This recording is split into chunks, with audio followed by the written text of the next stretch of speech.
হতেই দেশ ছাড়ার হিড়িক পড়ে গিয়েছে। দিকে দিকে লাগাতার সেই ছবিগুলো একটার পর একটা আপনাদের সামনে এক্সক্লুসিভলি রিপাবলিক বাংলা তুলে ধরছে। তড়িঘড়ি দেশ ছাড়ছেন অনুপ্রবেশকারীরা। হাকিমপুরে অনুপ্রবেশকারীর হাতে ভারতীয় নথি, এমনকি ভারতের ভোটার কার্ড বাংলাদেশের হাতে। 8 বছর আগে ভারতে অনুপ্রবেশ এবং ধামাখালি হয়ে দালালকে টাকা দিয়ে ভারতে অনুপ্রবেশ করে। 3 বছরের মধ্যে হাতে এসেছে ভোটার কার্ড, আধার কার্ড। তৃণমূল নেতার হাত ধরেই এই ভোটার কার্ড এবং আধার কার্ড পেয়েছে এই অনুপ্রবেশকারীরা। তৃণমূল নেতা অমলের মদতেই মিলেছে ভোটার কার্ড।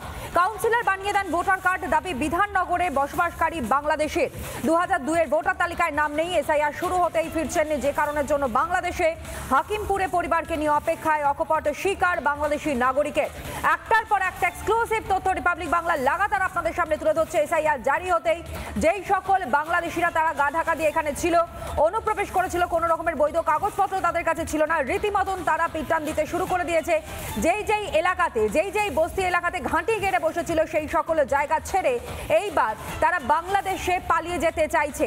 আর এই রকমই এক ছবি আজ আরো একবার ধরা পড়লো হাকিমপুরে অনুপ্রবেশকারীর হাতে, যেখানে ভারতীয় নথি এবং এর থেকেও চাঞ্চল্যকর তথ্য, তৃণমূল কাউন্সিলরের হাত ধরেই নাকি ভারতের নথি পেয়েছিল তারা। পিঙ্কি আমার সহকর্মী যে প্রতিবেদন তুলে ধরেছে তা আপনাদের সামনে আরো একবার দেখুন। অনেক সেক্টর 5 ওখানে থাকতেন? হ্যাঁ। কিসের কাজ করতেন? রাজমিস্ত্রি। রাজমিস্ত্রি মানে কলকাতাতেই থাকতেন নাকি বাইরেও যেতে হতো? দিল্লি, কেরালা? কলকাতাতেই। কতদিন ছিলেন ওখানে? 8 বছর। 8 বছর। কোন রাস্তা থেকে এসেছিলেন? বাংলাদেশ। না, এসেছিলেন কোন রাস্তা থেকে? বাংলাদেশে কোথায় বাড়ি? ধামাখালি থেকে এসেছিলাম। আর বাড়ি হচ্ছে বাংলাদেশ, আপনার ইউনিয়ন আটলিয়া। ইউনিয়ন আটলিয়াতে এসেছিলেন ধামাখালি মানে সন্দেশখালি রাস্তা হয়ে। কে নিয়ে এসেছিল? দালালে। শেখ শাহজাহানকে চিনতেন? না। শাহজাহান ভাইকে চিনতেন না? ওর নাম শুনিনি। ভোট দিলেন কোথায়? কোন কনস্টিটিউশন থেকে ভোট দিয়েছেন? ভোট দিয়েছি এখানে বলতে ওখানে আমি যেখানে থাকতাম ওই ধামাখালি। না, সেক্টর 5। কোন সালে ভোট দিলেন? ওটা তো আপনার ভোট দিয়েছে, ওটা তো সেই আমার তাহলে ভোটার কার্ডটাই দেখতে হবে। ওটা তো 2002 সালে ছিল না। আমি যে ছবিটা একটু দেখাচ্ছি, এটা হচ্ছে বাংলাদেশ। ভারতের দিন আপনার আধার কার্ডও রয়েছে? হ্যাঁ, দেখি একটু। এই হচ্ছে ভোটার কার্ড। কি নাম এখানে? মিঠু মোল্লা। আর আসল নাম কি? আসল নাম মিঠু মোল্লা। একই নাম। তো কে বানিয়ে দিল আপনাকে এই কার্ডটা? এটা সরকারের ঘর থেকে। সরকারের ঘর থেকে? সরকার বানিয়ে দিল ভোটার কার্ড? হ্যাঁ, এটা সরকারের ঘর থেকে এসে ডাইরেক্ট। ঠিক আছে, গেলেন ফার্স্টে? ওই যে ফর্ম ফিল আপ করে দিয়েছিলাম। ফর্ম ফিল আপ করে দেওয়ার পরে কাকে দিলেন ফর্মটা ফিল আপ করে? ওই আমাদের ওখানে যে আপনার ওই ঝাড়া দিয়েছিল ফর্ম। কত সাল সেটা? সেটা তো লেখা আছে তো এখানে। 1995 তো জন্ম তারিখ। তারপর তো আর কিছু লেখা নেই। দেখো আমি একটু দেখাচ্ছি ফর্মটা। বিধাননগর পৌর নিগম ঠিকানা দিয়ে, কোন ঠিকানাতে ফর্মটা হয়েছিল? 195 পোলেনাইট উত্তরপাড়া, বিধাননগর পৌর নিগম। এটা হচ্ছে ভারতের ওনার ভোটার আইডি কার্ড। আমি দেখাচ্ছি ছবিটা, একটু দেখাও। ছবিটা আপনারই তো? হ্যাঁ, ছবিটা জহর মোল্লা বাবার নাম। বাবা জহর মোল্লা হন। আর আধার কার্ডও বানিয়েছিলেন উনি।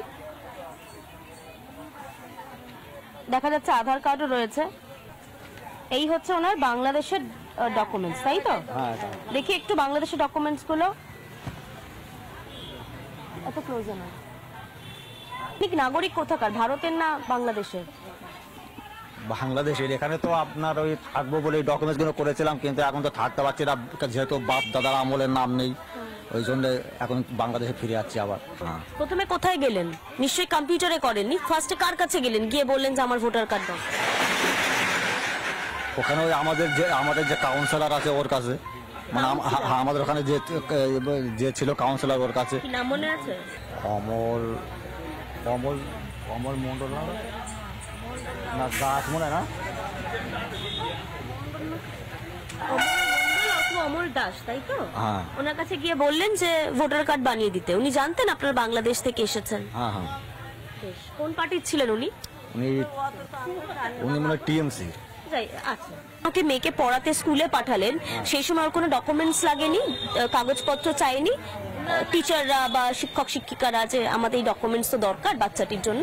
না, ও কাগজপত্র চাই কিছু চাইনি। না না। এখন কি জন্য চলে যাচ্ছেন? কে বললো চলে যাও? এখন ওই আপনার ওই যে 2 সালের 2002-এর ইয়ে দেখাতে হবে, নাইলে তো এখানে থাকা যাবে না। আর বাপ দাদার একটা, আমাকে একটা বিষয় বলুন, কি থাকছিলেন কোথায়? ভাড়া বাড়িতে থাকছিলেন না বস্তিতে থাকছিলেন? বস্তিতে, মানে ওখানে ওই জায়গা ফেলানো ছিল তো, ওখানে অনেকে ঘর বেঁধেছিল। আরো আপনি এলেন কোথা থেকে? কোন রাস্তায়? ধামাখালি থেকে এলেন? এসে ধামাখালি থেকে সেক্টর 5 তো অনেক দূরে।